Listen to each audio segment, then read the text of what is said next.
Hello बच्चों, let's read the question. The question says assertion on going away from a point charge or a small electric dipole, electric field decreases at the same rate in both the cases.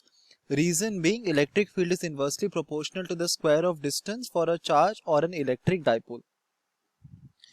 तो हमें एक assertion और reason का question दिया गया है और इस question को solve करने के लिए हम जो की concept use करेंगे तो ये होगा simply हमारा electric field due to a point charge and due to a dipole. तो एक डाइपोल और एक पॉइंट चार्ज के वजह से जो इलेक्ट्रिक फील्ड होता है एट अ डिस्टेंस, हम वो उसका फॉर्मूला कि उसका एक्सप्रेशन यू देखेंगे और उससे हम फाइंड आउट करेंगे कि कैसे हमारे इलेक्ट्रिक फील्ड डिफर करता है.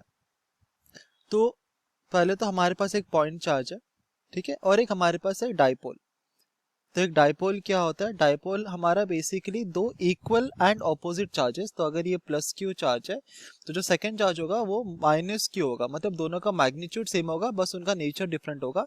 तो दो equal and opposite charges separated by a small distance. इस डिस्टेंस को हम लेते हैं 2L, ठीक है, इसको हम कहते हैं डाइपोल. इस सिस्टम को हम कहते हैं डाइपोल.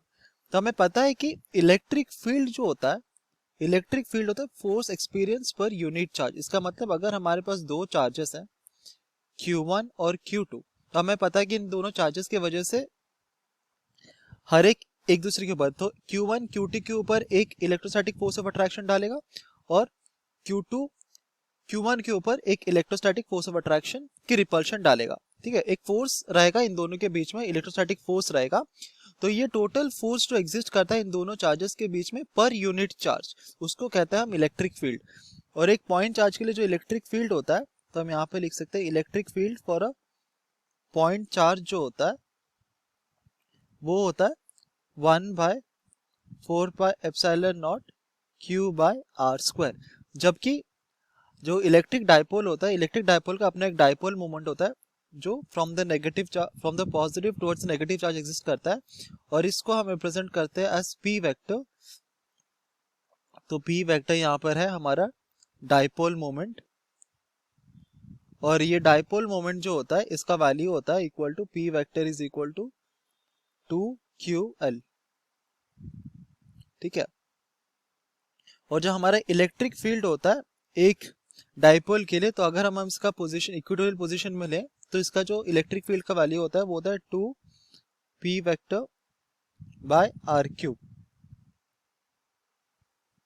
ठीक है, तो अगर हम एक्सप्रेशन देखें एक इलेक्ट्रिक डाइपोल के लिए और एक पॉइंट चार्ज के लिए, तो हम देखते हैं कि जो पॉइंट चार्ज के लिए जो इलेक्ट्रिक फील्ड होता है ना, वो इनवर्सली प्रोपोर्शनल होता है 1/r² के साथ, जबकि हमारा जो डाइपोल के लिए इलेक्ट्रिक फील्ड होता है वो प्रोपोर्शनल होता है 1/r³ के साथ. इसका मतलब अगर हम दोनों केसेस में r को सिमिलर, r का वैल्यू अगर हमारा सेम है, तो जहां कि हमारा इलेक्ट्रिक जो फील्ड है वो पॉइंट चार्ज के लिए इसका वैल्यू ज्यादा होगा as compare to that of इसके लिए.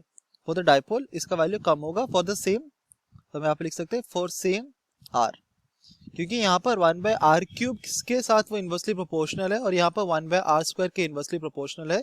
तो ये ज्यादा गिरता है एज कंपेयर टू, इसका जो वैल्यू है ये ज्यादा ड्रॉप करेगा, हमारे डाइपोल का इलेक्ट्रिक फील्ड का जो वैल्यू है वो ज्यादा ड्रॉप करेगा as compare to that of a electric field due to a point charge. ठीक है, तो हम देखते हैं कि हमारा रीजन स्टेटमेंट जो है वो हमारा इनकरेक्ट है और हमारा असर्शन स्टेटमेंट जो है वो भी हमारा इनकरेक्ट है.